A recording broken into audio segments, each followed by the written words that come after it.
اول تو دوستوں بزرگوں، پوری زندگی بہت قیمتی ہے، جو اللہ تعالیٰ نے ہمیں زندگی پر رحمت فرمائی ہے بہت قیمتی ہے۔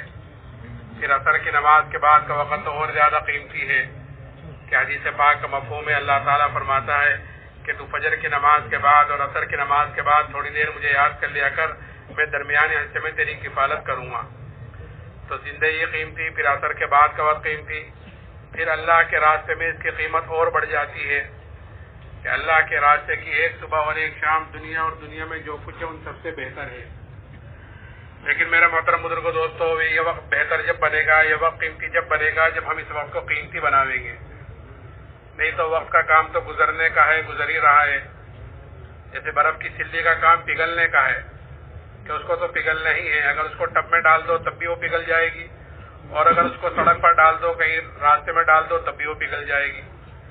لیکن ٹب میں ڈالو گے، کسی پانی کی ٹب میں ڈالو گے تو خود بھی کام آئے گی، لوگوں کے بھی کام آئے گی کہ لوگوں کو ٹھنڈا پانی میسر ہوگا، اور اگر سڑک پہ ڈال دیا تو خود بھی بیکار ہوگی اور لوگوں کے لیے بھی اذیت کا سبب بنے گی کہ کیچڑ بنے گی۔ ایسے ہی زندگی کا کام تو گزرنے کا ہے، اگر اس کو ہم نے اچھے اعمال کے اندر گزار دیا تب بھی گزر جائے گی، اور اگر خدا نخواستہ برے اعمال کے اندر گزارا تب بھی یہ گزر جائے گی۔ اچھے اعمال میں گزارا تو ہماری زندگی بھی بنے گی اور ہمارے ذریعے سے پتہ نہیں کتنوں کی بستی چلی جائے گی، کتنوں کو ہدایت ہمارے ذریعے سے بھی اللہ تعالیٰ دے گا۔ اور اگر خدا نخواستہ برے اعمال میں ہماری زندگی گزری، بد اعمالوں میں گزری تو ہماری زندگی بھی بگڑے گی اور ہمارے ذریعے سے پتہ نہیں کتنے بگاڑ میں اس کا ذریعہ بنیں گے اور کتنوں کی بگڑے گی۔ اس لیے میرے محترم بزرگوں دوستوں، ہم اپنی زندگی کو قیمتی بناویں اعمال کے ذریعے سے، کیونکہ اعمال اسی پر انسان کے بننے بگڑنے کا تعلق ہے کہ عمل سے زندگی بنتی ہے، جنت بھی جہنم بھی۔ یہ خاقی اپنی فطرت میں نہ نوری ہے نہ ناری ہے کہ انسان کے بننے بگڑنے کا تعلق دنیا کی کسی چیز سے نہیں ہے، نہ مال سے، نہ اسباب سے، نہ چیزوں سے، نہ حکومتوں سے، نہ جائیدادوں سے، کسی سے انسان کی زندگی کے بننے کا تعلق نہیں ہے، بلکہ انسان کے بننے کا تعلق وہ انسان کے اعمال ہے۔ اعمال کہلاتے ہیں کہ انسان 24 گھنٹے جو کام کرتا ہے، صبح سے شام تک جو بھی کام کرتا ہے، کھانا پینا، کمانا، خرچ کرنا، دیکھنا، سننا، چلنا، دعوت دینا، شادی بیاہ، تجارت، جو 24 گھنٹے جو کام کرتا رہتا ہے وہ اس کے اعمال کہلاتے ہیں سارے کے سارے۔ اور یہی سارے کام وہ بھی کرتے ہیں جو اللہ کو نہیں مانتے، وہ بھی سارے یہ کام کرتے ہیں، کھانا پینا، کمانا، خرچ کرنا، شادی بیاہ، تجارت، وہ بھی سارے کام کرتے ہیں۔ فرق ان میں اور ہم میں اتنا ہے کہ ہمیں ان سارے کام کرنے کا طریقہ بتلایا گیا ہے، یعنی ہمارے اعمال اچھے ہوں، یہ چیز ہماری اچھی ہوں کہ ان سب کا کرنے کا طریقہ بتلایا گیا ہے۔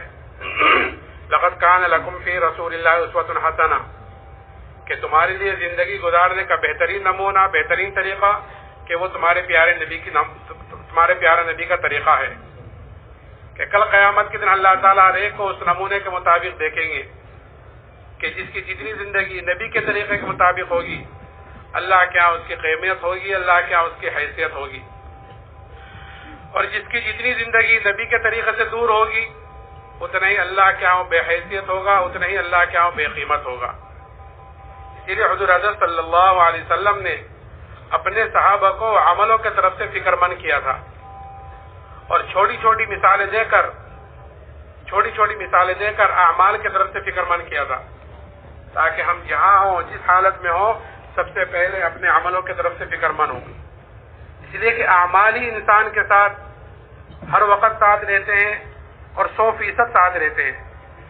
اس وقت آپ یہاں پر آئے ہیں اپنے گھر بار چھوڑ کر کہ آپ کے 100% اعمال آپ کے ساتھ ہیں، آپ واپس جائیں گے، گھر جائیں گے، اللہ کے راستے میں جائیں گے، یہ اعمال آپ کے ساتھ ہی ساتھ رہیں گے۔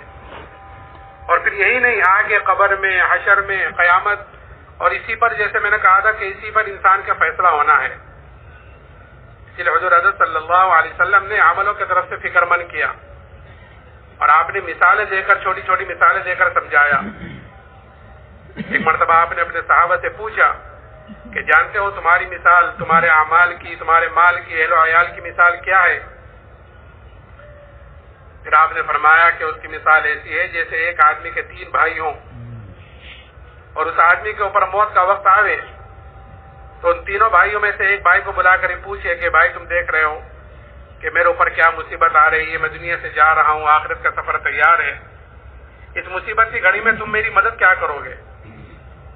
وہ کہتا ہے کہ میں تو تیرے ساتھ ہوں، جب تک تو دنیا میں موجود ہے تیرے ساتھ رہوں گا، تیری تیمارداری کروں گا، تیری خدمت کروں گا، اور جب تیرا انتقال ہو جائے گا تو تجھے نہلاؤں گا، کفناؤں گا، دفناؤں گا، اور تیرے مرنے کے بعد لوگوں میں تیرا ذکر خیر کروں گا، تیری تعریفیں کروں گا، اور کچھ دنوں کے بعد پھر میں تجھے بھول جاؤں گا۔ آپ نے فرمایا یہ بھائی تو اس کے اہل و عیال، اس کے گھر والے ہیں۔ پھر دوسرے بھائی کو بلا کر یہی پوچھتا ہے کہ بھائی اس مصیبت کی گھڑی میں تم کیا مدد کرو گے؟ وہ کہتا ہے کہ بھائی میرا تیرا واسطہ تو زندگی تک کا ہے، کہ جب تک تیری سانس چل رہی ہے اس وقت تک تجھے مجھ سے جتنا نفع اٹھانا ہے، جتنا فائدہ اٹھانا ہے اٹھا لے، کہ جب تیرا انتقال ہو جائے گا تو تیرا راستہ الگ ہو جائے گا، میرا راستہ الگ ہوگا، میں دوسری طرف چلا جاؤں گا تو دوسری طرف جائے گا۔ آپ نے فرمایا یہ بھائی اس کا مال ہے۔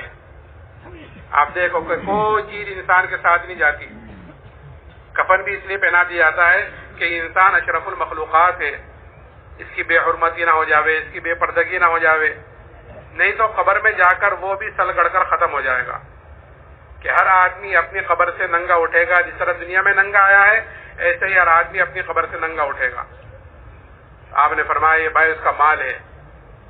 پھر تیسرے بھائی کو بلا کر یہی پوچھتا ہے تو وہ کہتا ہے کہ ہاں میں تو تیرے ساتھ ہوں، جب تک تو دنیا میں موجود ہے تیرے ساتھ رہوں گا، جب تو دنیا سے جائے گا، قبر میں پہنچے گا اور منکر نکیر تجھ سے سوال کریں گے تو ان کے سوالوں کا جواب میں دوں گا تیرے طرف سے، اور جب کل کو تیرے نامہ اعمال تلیں گے تو تیرے نامہ اعمال کے ترازو میں بیٹھ جاؤں گا اور خوب کوشش کروں گا اس کو وزنی کرنے کی، اس کو بھاری کرنے کی، اور میں تیرے ساتھ رہوں گا یہاں تک کہ تجھے جنت میں داخل کرا دوں۔ آپ نے فرمایا یہ بھائی اس کے اعمال ہیں۔ پھر آپ نے پوچھا بتلاؤ کون سا بھائی کارآمد ہوا؟ صحابہ نے عرض کیا رسول اللہ پہلے دو تو بیکاری ثابت ہوئے جو یہی ساتھ چھوڑ دیں گے، کام آنے والا تو یہی ہے جو آخر تک ساتھ نبھائے گا۔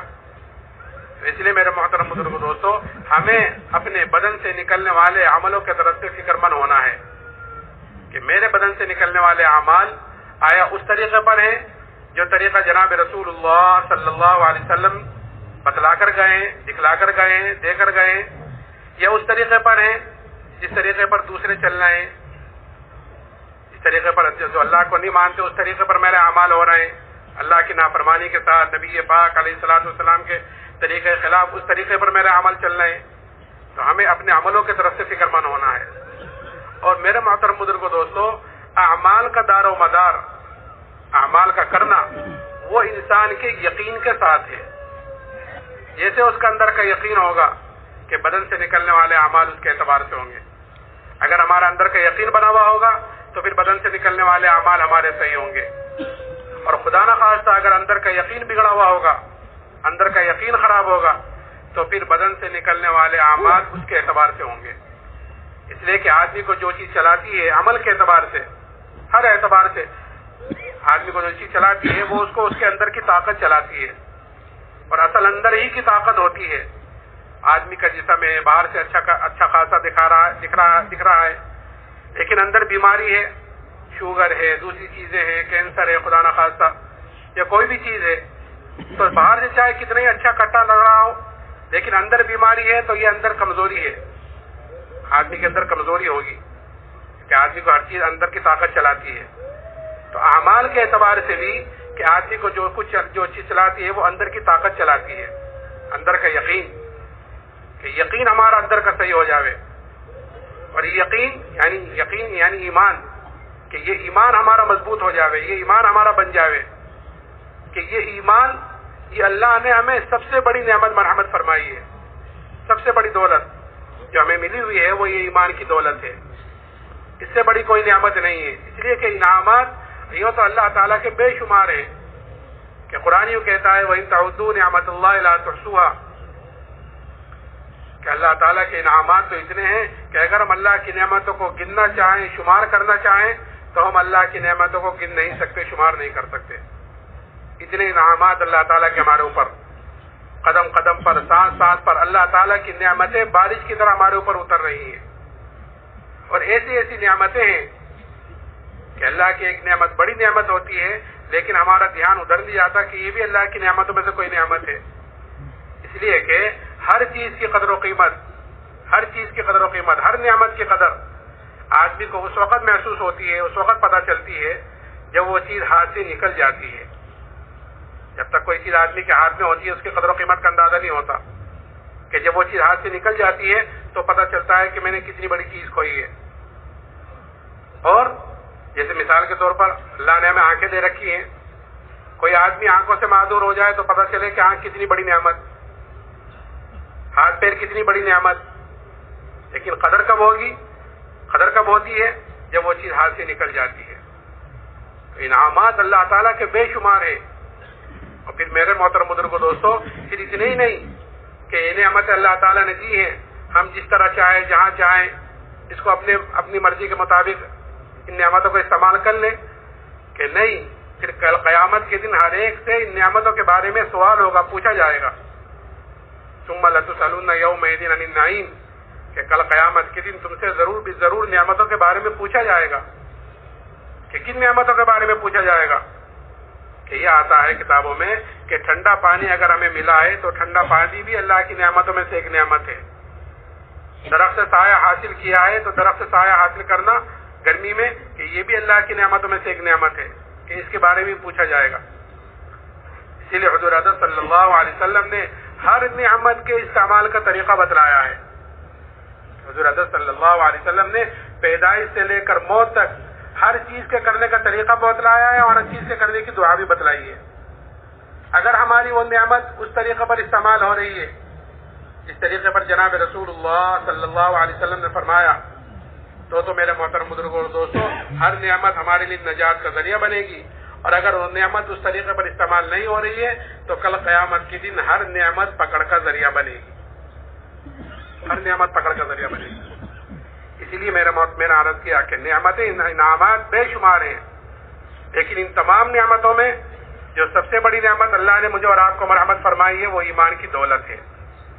اس لیے کہ آدمی خدا نہ خواستہ اس ایمان کے بغیر اگر اس دنیا سے چلا گیا تو پھر کل قیامت کے دن اپنی جان کے فدیے میں دنیا کا سارا سونا چاندی بھی دے دے کہ کسی طرح میری جان چھوٹ جائے تو اس کی جان نہیں چھوٹ سکتی، سارا سونا چاندی دینے کے باوجود بھی.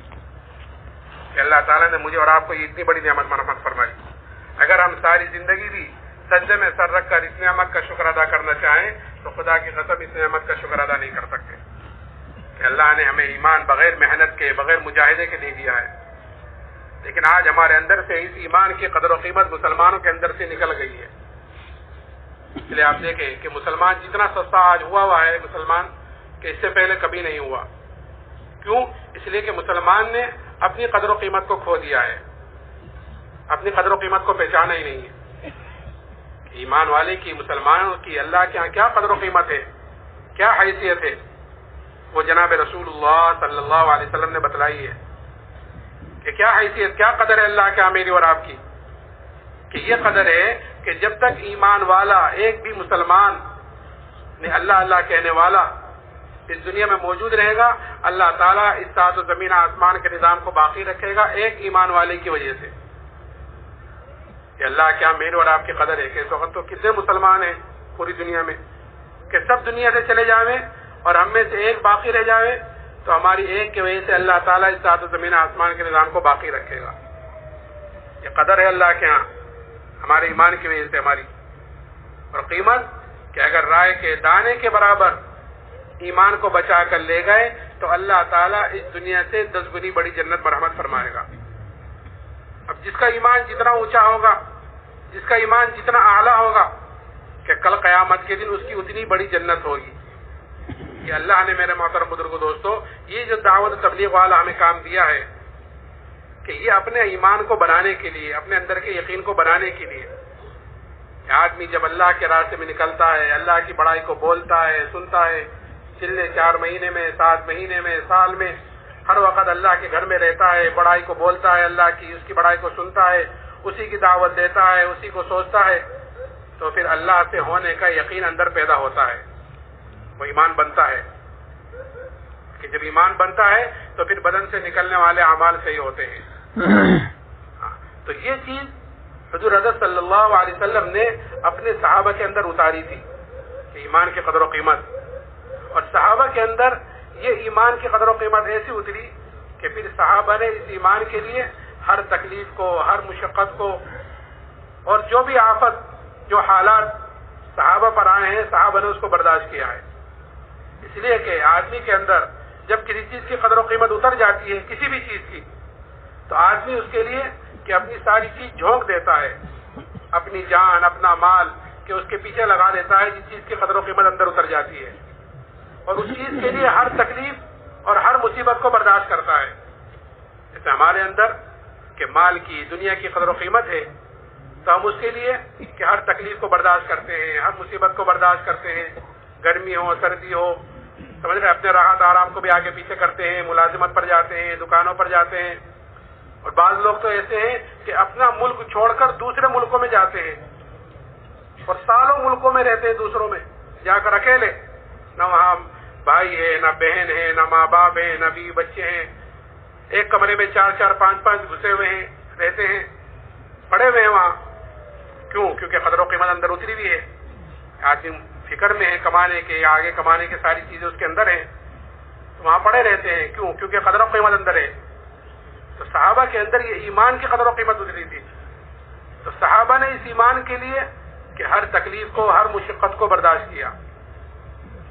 ہم لوگ صحابہ اکرام رضی اللہ عنہ اجمعین کے قصے کہ سنتے رہتے ہیں تعلیم کے حلقوں کے ذریعے سے، لیکن میرے محترم بزرگوں، دوستو، یہ حلقوں میں بیٹھ کر تعلیم کے، صحابہ کے قصوں کو سننا، یہ صرف سننے سنانے کے حد تک نہیں ہے کہ ہاں الحمدللہ 2 گھنٹے 2.5 گھنٹے تعلیم ہوئی ہے کہ اس میں بیٹھ گئے، کام پورا ہو گیا. کہ نہیں، یہ قصے اس لیے سنائے جاتے ہیں تاکہ ہم ان قصوں سے اثر لینے والے بنے، اور اثر لے کر ان کے مطابق اپنی زندگی کو ڈھالنے والے بنے، ان کے مطابق اپنی زندگی کو چلانے والے بنے. صحابہ کے قصے ہیں. ایک صحابی ہیں حضرت خباب بن ارد رضی اللہ تعالیٰ عنہ، ان سے حضرت عمر رضی اللہ تعالیٰ نے پوچھا کہ خباب، ان تکلیف کی تفصیل بتلاؤ جو ایمان کی وجہ سے تم پر آئی ہیں، جو حالات، جو مصیبتیں تم پر ایمان کی وجہ سے آئی ہیں، ذرا ان کی تفصیل تو بتلاؤ. تو حضرت خباب نے فرمایا کہ امیر المومنین، آپ ذرا میری کمر دیکھیں. جب کمر دیکھی تو حضرت عمر نے فرمایا، اے خباب، ایسی کمر تو کسی کی نہیں دیکھی جیسی تمہاری ہے. تو حضرت خباب نے فرمایا، امیر المومنین، مجھے تو آگ کے انگاروں پر لٹا کر گھسیٹا جاتا تھا اور میری چربی سے، میرے خون سے آگ بجھتی تھی. کہیں کی وجہ سے؟ کہ ایمان کی وجہ سے. ایک عورت کے غلام تھے، جب اس کو یہ پتا چلا کہ جناب رسول اللہ صلی اللہ علیہ وسلم سے ملتے ہیں تو سریے کو گرم کر کر اس سے ان کے بدن کو داغ دیتی تھی سزا کے طور پر کہ یہ تو ایمان سے پھر جائیں، نہیں تو ان تکلیفوں کو برداشت کریں. لیکن کیونکہ ایمان کی قدر و قیمت اندر اتری ہوئی تھی، اس لیے ہر تکلیف کو، ہر مشقت کو انہوں نے برداشت کیا ہے. اور پھر اتنا ہی نہیں، جب فتوحات کا دروازہ کھلا اللہ کی طرف سے، اس لیے کہ مومن کی علامت بتلائی گئی ہے کہ مومن کے اندر 2 علامتیں ہوتی ہیں. ایک تو ایمان والا جو عمل کرتا ہے، جو بھی کام کرتا ہے، نماز پڑھی، روزہ رکھا، حج کیا، زکات دی، اللہ کے راستے میں نکلے، اللہ کے راستے میں نکل کر لوگوں کی کڑوی کسیلی بھی برداشت کی، سردی گرمی کو برداشت کیا، اپنے راحت آرام کو آگے پیچھے کیا. جو بھی کام کرتا ہے، جو بھی عمل کرتا ہے ایمان والا، کہ وہ اس کا بدلہ دنیا میں نہیں چاہتا، بلکہ اس کا بدلہ وہ آخرت میں چاہتا ہے. اس لیے کہ اس کو پتا ہے یہاں جو ملے گا وہ وقتی ملے گا اور تھوڑا ملے گا، کہ آخرت کے اعتبار سے تھوڑا اور وقتی کے موت تک. اور آخرت میں جو ملے گا کہ وہ دنیا سے بہت زیادہ ملے گا اور ہمیشہ کے لیے ملے گا. مومن اپنے نیک عمل کا بدلہ دنیا میں نہیں چاہتا. اور جو بھی کام کرتا ہے خیر کا، اچھا، کہ وہ اپنے اللہ کو راضی کرنے کے لیے، کوئی دیکھ رہا ہے نہیں دیکھ رہا ہے، کوئی خوش ہے نہ خوش ہے، کہ اس کو پرواہ نہیں ہے کہ میرا اللہ مجھ سے راضی ہو جاوے، یہی اصل ہے، اسی کی فکر میں لگا رہتا ہے. کوئی کچھ کہے کہ اس کو پرواہ نہیں. اسی لیے حضور حضرت صلی اللہ علیہ وسلم نے حضرت ابو ذر رضی اللہ تعالیٰ عنہ سے فرمایا تھا کہ ابو ذر اللہ کے معاملے میں کسی ملامت کرنے والے کی ملامت کی پرواہ نہ کرنا، کہ میں اگر شاعری دیا، اگر ہم دوسرے طریقے پر کروں، سنت طریقے پر کروں گا تو لوگ کیا کہیں گے، میں اگر ایسی نہیں گزاروں گا تو لوگ کیا کہیں گے، کہ نہیں، اگر اس میں سنت طریقہ ہے تو ہم اس سنت طریقے کو اختیار کریں، لوگوں کی لان تان سے اپنے آپ کو اس کو پرواہ نہ کریں، کہ ابو ذر اللہ کے معاملے میں کسی ملامت کرنے والے کی ملامت کی پرواہ نہ کرنا۔ اور اللہ نے کیا فرمایا کہ ما آتاکم الرسول فخذوا وما نهاکم عنہ فانتہوا، کہ جو کچھ تمہیں تمہارا نبی دے زندگی گزارنے کے طریقے میں کہ اس کو لے لو، اور جس چیز سے روکے اس سے رک جاؤ۔ جیسے میں نے عرض کیا تھا کہ حضور حضرت صلی اللہ علیہ وسلم نے تو پیدائش سے لے کر موت تک ہر چیز کی دعا بھی بتلائی ہے اور ہر چیز کے کرنے کا طریقہ بھی بتلایا ہے۔ اگر ہمارا وہ عمل نبی کے طریقے کے مطابق ہو تو چاہے کہیں گیا سا گیا عمل ہو، گیا سا گیا کام ہو، اگر نبی کے طریقے کے مطابق ہوگا تو وہ عمل ہمارا دین بنے گا۔ ایک آدمی بیت الخلا میں گیا، بیت الخلا کیسی جگہ ہے کہ اگر آدمی کو ضرورت نہ ہو تو پاس سے گزرنا بھی گوارا نہیں کرتا، کہ بیت الخلا میں گیا اور نبی کے طریقے کے مطابق گیا، الٹے پیر سے گیا، دعا پڑھتا ہوا گیا، سیدھے پیر سے نکلا، دعا پڑھتا ہوا نکلا، تو یہ بیت الخلا میں آنا جانا اس کا دین بن گیا۔ بیوی کے پاس گیا اپنی خواہش پوری کرنے کے لیے تو بیوی کے پاس جانا یہ اس کا دین بن گیا۔ جب آپ نے یہ بات فرمائی تو صحابہ کو تعجب ہوا، یا رسول اللہ، ایک آدمی اپنی خواہش پوری کرنے کے لیے اپنی بیوی کے پاس جاتا ہے تو اس پر بھی اجر و ثواب ہے؟ تو آپ نے فرمایا کہ اگر اپنی خواہش غلط طریقے پر استعمال کرتا، دوسرے طریقے سے، تو اس پر گناہ ہوتا ہی نہیں ہوتا، کہ جب غلط طریقے پر خواہش پوری کرنے پر گناہ ہو رہا ہے تو صحیح طریقے پر خواہش پوری کرنے کا اجر و ثواب بھی ہے۔ تو جو چیز ہماری نبی کے طریقے کے مطابق ہوگی تو وہ چیز ہماری دین بنے گی۔ اور میرے محترم بزرگو دوستو، نبی کے طریقے سے ہٹ کر کوئی کام ہم نے کیا، کوئی عبادت ہم نے کی، نماز کہ کتنی اونچی عبادت کہ آدمی سب سے زیادہ قریب اللہ کے نماز میں ہوتا ہے سجدے کی حالت میں، کہ سارے احکامات اللہ تعالیٰ نے حضرت جبرائیل کے ذریعے سے نیچے اتارے، لیکن جب نماز کے دینے کا ارادہ فرمایا تو اپنے پاس بلا کر نماز دی، کہ نماز جیسی اہم عبادت اگر وہ بھی نبی کے طریقے سے ہٹ کر پڑھی جائے تو وہ نماز بھی نماز نہیں رہتی۔ حدیث میں آتا ہے کہ وہ نماز جس کا وضو، رکوع، سجدہ اچھی طرح نہ کیا گیا ہو، کیا مطلب؟ یعنی نبی کے طریقے کے مطابق نہ ہو۔ آپ نے فرمایا صلو کما رأیتمونی اصلی، نماز ایسے پڑھو جیسے نماز مجھے پڑھتا دیکھ رہے ہو۔ آپ نے ایک صحابی کو 3 مرتبہ واپس فرمایا کہ جاؤ نماز پڑھو، تم نے نماز نہیں پڑھی، جس طریقے پر میں نے بتلایا تھا اس طریقے کے مطابق نہیں پڑھی، کہ وہ نماز جس کا وضو، رکوع، سجدہ اچھی طرح نہ کیا گیا ہو تو وہ نماز پرانے کپڑے کی طرح لپیٹ کر نمازی کے منہ پر واپس مار دی جاتی ہے، واپس مار دی گئی۔ حالانکہ عبادت نماز لیکن طریقے سے ہٹ کر ہے تو واپس نمازی کے منہ پر واپس مار دی گئی۔ اور پھر اتنا ہی نہیں، وہ نماز بددعا دیتی ہوئی جاتی ہے کہ جیسے تو نے مجھے ضائع اور برباد کیا، اللہ تجھے بھی ایسا ضائع اور برباد کرے۔ تو جو نماز ہمارے لیے برکتوں کا، رحمتوں کا، اللہ کے وعدے پورے کرانے کا ذریعہ لے کر آئی تھی، کہ وہی نماز ہمارے لیے کہ بددعا دیتی ہوئی جاتی ہے۔ کیوں؟ کیونکہ نماز سے کامیابی کا یقین ہمارے اندر سے نکل گیا، نماز سے کامیابی کا یقین۔ حالانکہ 5 بڑے وعدے اللہ نے نماز کی پابندی پر رکھے ہیں۔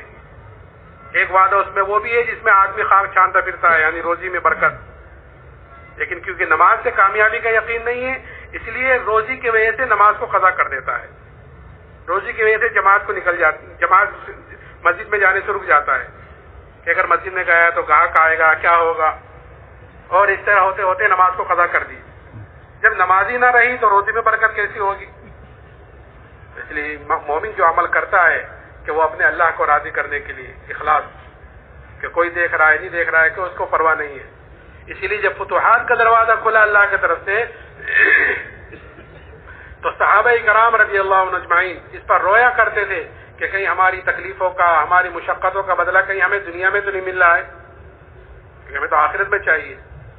تو میرے محترم بزرگو دوستو، جو ایمان اللہ نے صحابہ کو مرحمت فرمایا تھا وہی ایمان اللہ نے مجھے اور آپ کو بھی مرحمت فرمایا ہے۔ فرق اتنا ہے کہ وہ اپنے ایمان کے اعتبار سے اعلیٰ درجوں پر تھے اور ہم اپنے ایمان کے اعتبار سے کمزور درجے پر ہیں کیونکہ ہم نے ایمان والی محنت کو چھوڑ دیا. یہ قصے سنائے جاتے ہیں تاکہ ہم ان قصوں سے اثر لیں کہ کیسی تکلیفیں کیسی مشقتیں کہ اس ایمان کے لیے صحابہ نے برداشت کی ہیں. اور جو چیز بھی ایمان کے مقابلے پر آئی ہے، جو چیز بھی ایمان کے مقابلے پر آئی ہے، حکومت ہو چاہے مال ہو چاہے اور کچھ ہو، کہ ایمان کے مقابلے پر آئی ہے کہ ایک طرف ایمان ہے دوسری طرف وہ چیز اختیار کرنی ہے، تو انہوں نے اس چیز کو بھی قربان کیا ہے. ایک صحابی حضرت عبداللہ ابن حذافہ رضی اللہ تعالی عنہ، ان کو روم کی فوج نے قید کیا اور قید کر کر ان کو بادشاہ کے سامنے لے کر آئے. تو بادشاہ نے ان کے اوپر نصرانیت کو پیش کیا کہ تم نصرانی ہو جاؤ تو میں آدھی بادشاہ تم کو دینے کو تیار ہوں. اب وہ صحابی انہوں نے سوچا ہوگا کہ یہ بادشاہ مجھے کامل ایمان چھوڑنے پر آدھی بادشاہ دینے کو تیار ہے، اور مجھ سے میرے نبی نے کیا کہا کہ اگر رائے کے دانے کے برابر ایمان کو بچا کر لے گئے تو اللہ تعالیٰ اس دنیا سے 10 گنی بڑی جنت مرحمت فرمائے گا.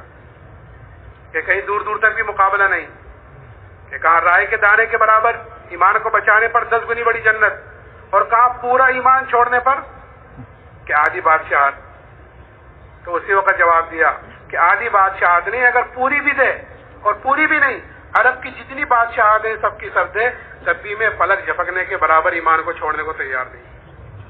کہ قربانی کہ ایمان کے مقابلے پر حکومت آئی ہے، ایمان کے مقابلے پر بادشاہت آئی ہے کہ اس کو قربان کر دیا ہے. کہ آدمی کے اندر قدر و قیمت جس چیز کی اتر جاتی ہے، آدمی اس کے لیے ہر قربانی دینے کو تیار ہوتا ہے. کوئی پتہ تھا کہ یہاں کی یہ چیزیں وقتی ہیں اور ایمان کا فائدہ دنیا میں بھی ہے اور ایمان میں کامیابی آخرت میں بھی ہے. ایمان کے بغیر تو کامیابی ہے ہی نہیں، نہ دنیا میں کامیابی نہ آخرت میں کامیابی. تو یہ جواب دو. پھر اتنا ہی نہیں کہ چھوڑ دیا، اچھا نہیں مانتے تو جاؤ اپنے گھر. کہ نہیں، دوسری چیز دھمکی. دھمکی تو کیا، اصل تو میرے محترم بزرگوں دوستو، ایمان والوں کے اوپر حالات آتے ہیں اللہ کی طرف سے، آزمائش جسے کہتے ہیں کہ آزمائش آتی ہے اور یہ دیکھنے کے لیے آتی ہے کہ یہ اپنے ایمان میں کتنا مضبوط ہے. الف لام میم حسب الناس ان یترکوا ان یقولوا آمنا وهم لا یفتنون. قرآن کہتا ہے کہ کیا تم یہ گمان کرتے ہو کہ تم یہ کہہ دو کہ ہم تو مسلمان ہیں، ہم تو ایمان والے ہیں، تو تم آزمائے نہیں جاؤ گے؟ نہیں، آزمائش ہوتی ہے اور اللہ تعالیٰ 2 طریقے سے آزماتا ہے. ایک تو نعمتیں دے کر آزماتا ہے کہ دیکھو یہ نعمتوں میں مجھے یاد رکھتا ہے، یہ مجھے بھول جاتا ہے. اگر کوئی آدمی نعمتوں میں اللہ کو یاد رکھتا ہے، پھر کوئی اس پر مصیبت آئے، حالات آئے اور وہ اللہ سے دعا کرتا ہے، اللہ کو پکارتا ہے، تو فرشتے کہتے ہیں مانوس آوازیں پہلے بھی آتی تھی، اور پھر اللہ سے اس کی سفارش کرتے ہیں. اور اگر نعمتوں میں اللہ کو بھولتا ہے اور پھر کوئی حالات آتے ہیں، اس پر کوئی مصیبت آتی ہے اور پھر اللہ کو پکارے، تو فرشتے کہتے ہیں غیر مانوس آوازیں پہلے تو نہیں آتی تھی، پھر وہ سفارش بھی نہیں کرتے.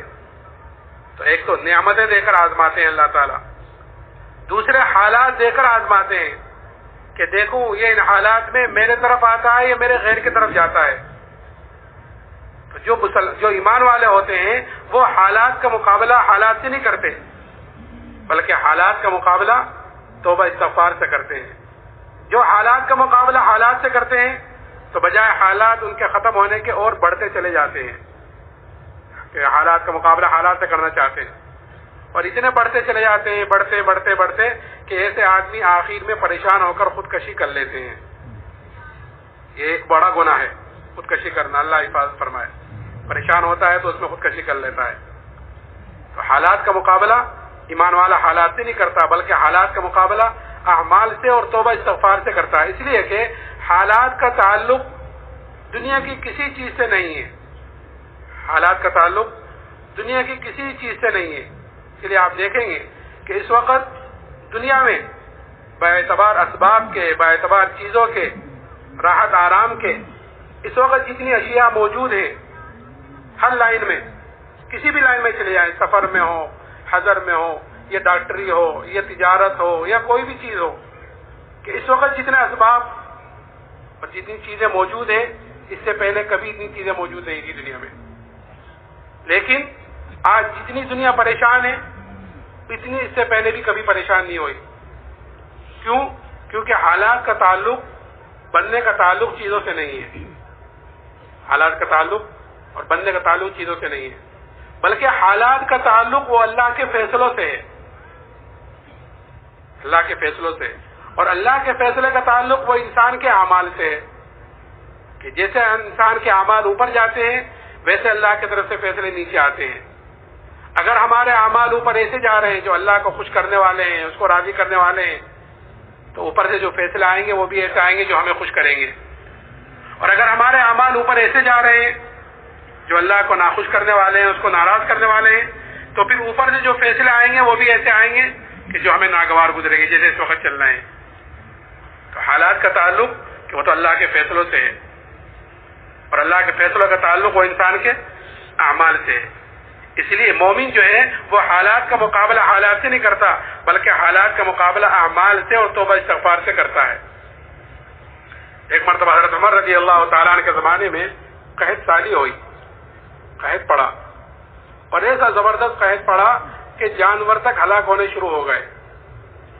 حضرت عمر رضی اللہ تعالیٰ عنہ نے شام سے اور مصر سے غلے منگائے، غلے آئے، آ کر ختم ہو گئے، لیکن قحط سالی ختم نہیں ہوئی. ایک صحابی نے ایک بکری ذبح کی تو اس بکری کے اندر سے نہ خون نکلا نہ گوشت نکلا، خالی ہڈیاں نکلی. اتنا قحط پڑا. وہ صحابی روتے ہوئے سو گئے. تو خواب میں زیارت کی جناب رسول اللہ صلی اللہ علیہ وسلم کی. آپ نے فرمایا کہ عمر سے میرا سلام کہنا اور یہ کہنا کہ تو بڑا عقل مند تھا، تجھے کیا ہوا؟ ایمان کی فضیلت عطا فرمائی تھی. تو یہ صحابی اٹھ کر حضرت عمر کی خدمت میں گئے اور جا کر اپنا پورا قصہ ذکر کیا، خواب کا تذکرہ کیا. تو حضرت عمر نے فوراً مشورے والوں کو جمع کیا. آدمی جو بھی کام کرتا ہے مشورے سے اگر کرتا ہے تو پھر وہ نادم شرمندہ نہیں ہوتا. اللہ تعالیٰ اس کی صحیح رہبری کرتے ہیں بچت سے کہ مشورے دینے والے بھی اہل خیر میں سے ہوں، اغراض والوں میں سے نہ ہوں. مشورہ کرنا چاہیے، چاہے دین کا معاملہ ہو چاہے دنیا کا معاملہ ہو. تو فوراً مشورے والوں کو جمع کیا اور مشورے میں بات رکھی کہ ایک صحابی نے ایسا خواب دیکھا ہے. تو مشورے میں بات آئی کہ امیر المومنین جہاں سے بارش شروع کی ہے ہم اسی کی طرف رجوع کیوں نہیں کرتے؟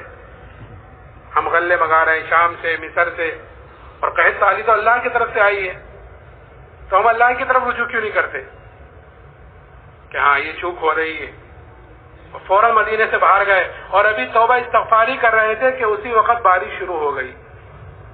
کہ جب تک حالات کا مقابلہ حالات سے چل رہا تھا کہ وہ حالات بجائے ختم ہونے کے اور بڑھتے چلے جا رہے تھے، کہ جب حالات کا مقابلہ کہ توبہ استغفار سے کیا تو اللہ تعالیٰ نے حالات کو پلٹ دیا. آج بھی میرے محترم بزرگوں دوستو، اس وقت چاروں طرف دنیا میں جو حالات ہیں اس کا واحد علاج یہی ہے کہ ہر انسان، ہر مسلمان اللہ کی طرف توبہ استغفار کرنے والا بنے. حالات آتے ہی اسی لیے وَلَنُذِيقَنَّهُم مِّنَ الْعَذَابِ الْأَدْنَىٰ دُونَ الْعَذَابِ الْأَكْبَرِ لَعَلَّهُمْ يَرْجِعُونَ، کہ ہم چھوٹے چھوٹے حالات لاتے ہیں، چھوٹی چھوٹی مصیبتیں، چھوٹے چھوٹے عذاب بڑے عذاب سے پہلے آخرت کا ہے. کیوں؟ تاکہ لعلہم یرجعون، تاکہ میرے طرف رجوع کرنے والے بنے.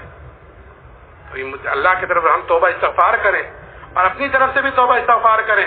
اور کیونکہ ہر امت ہی پوری امت کا ذمہ دار ہے، اس لیے ہم سب کی طرف سے، پوری امت کی طرف سے توبہ استغفار کریں کہ اللہ جس عالی مقصد کے لیے تو نے امت کو وجود بخشا تھا کہ اس نے منہ پھیرا ہے، ہم اپنی طرف سے بھی اور پوری امت کی طرف سے تجھ سے معافی مانگتے ہیں.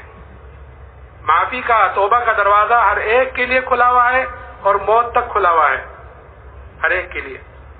شیطان جو ہے پہلے توبہ کو ٹلواتا ہے کہ ٹھیک ہے کر لیں گے، دیکھ لیں گے، کر لیں گے، دیکھ لیں گے، وہ ٹلاتا ہے اور پھر آگے جا کر وہ اللہ کی ذات سے مایوس کر دیتا ہے کہ دوسری چیز کرتا ہے. اس لیے ہم توبہ استغفار کریں کہ اب تک جتنی زندگی غفلت میں گزری کہ اللہ سے سچی پکی توبہ کریں. آگے جتنی باقی ہیں وہ اللہ کے احکامات پر، جناب رسول اللہ صلی اللہ علیہ وسلم کے طریقے پر اپنی زندگی گزاریں گے. تو دوسری چیز میرے عرض کرا قصہ پورا کر دوں کہ بادشاہ نے ایک دیگ منگائی اور اس دیگ کے اندر پانی کھولایا. جب پانی خوب اچھی طرح کھول گیا تو بادشاہ نے قیدیوں کو بلا کر ان کے سامنے اس میں ڈلوایا اور یہ کہا کہ یہ تو ایمان سے ہٹ جاؤ نہیں تو تمہیں اس میں ڈالوں گا. وہ صحابی کہنے لگے کہ تجھ سے جو ہو سکے وہ تو کر لے. بادشاہ نے حکم دیا کہ ان کو اس میں ڈال دو دیگ کے اندر. جب لے جانے لگے تو وہ صحابی رونے لگے. بادشاہ کو اس کی اطلاع کی گئی، نہیں بات کوئی پیش آئے تو بتلانا، مجھے بادشاہ نے کہا تھا. بادشاہ نے پھر بلایا ان کو اور ان کے اوپر پھر نصرانیت کو پیش کیا. وہ کہنے لگے وہ صحابی کہ میں نے تجھ سے ایک مرتبہ یہ کہہ دیا کہ تجھ سے جو ہو سکے وہ تو کر لے. کہ اچھا پھر رو کیوں رہے تھے؟ کہ میں تو اس لیے رو رہا تھا کہ میرے بدن کے اندر ایک جان ہے, وہ جان اس دیگ میں ڈالی جائے گی, ختم ہو جائے گی.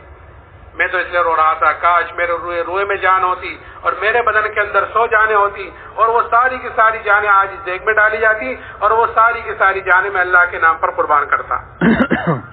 کہ ایک جان کا کیا قربان کرنا.